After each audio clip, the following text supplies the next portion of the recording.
వివాహానికి ఒక నెల అయిన తర్వాత నా భార్య 33 ఏళ్ల మహిళ నన్ను తట్టి గాయపరిచింది. 34 ఏళ్ల పురుషుడు. నేను 34 ఏళ్ల పురుషుడిని. గత సంవత్సరం ఫిబ్రవరిలో నా భార్య 33 ఏళ్ల మహిళతో వివాహం చేసుకున్నాను. పెళ్లి కుదిరే ముందే నాకు ఇది పూర్తిగా తెలియలేదు. కానీ ఆమెకు కోప సమస్యలు ఉన్నట్టుగా కనిపిస్తోంది.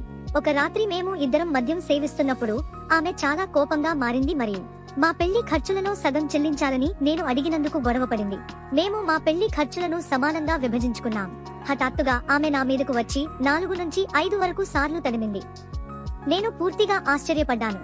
నేను ఏమి చేయాలో తెలియక కొంతసేపు వాష్రూమ్కు వెళ్లాను. ఆమె గాజును కూడా రద్దీ చేసింది.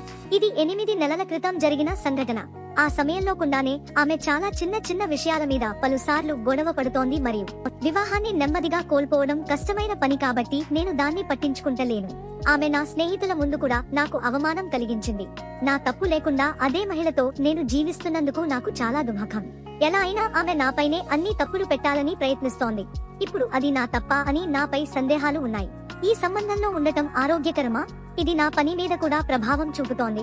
నేను మా కుటుంబంలో ఏకైక సంపాదకుడిని మరియు ఆమె ఆర్థిక పరిస్థితులు మరియు ఇంటి శాంతిని గురించి పూర్తిగా పట్టించుకోలేదు. దయచేసి సలహా ఇవ్వండి. భారతీయ చట్టాలను తెలుసుకుని మేము విడిపోవాలని నిర్ణయించుకున్నప్పుడు ఏమవుతుంది అనే విషయంపై నేను చాలా ఆందోళన చెందుతున్నాను. ఎవరైనా నన్ను చట్టపరంగా ఎటువంటి ఎంపికలు ఉన్నాయి అని దారితీస్తారా?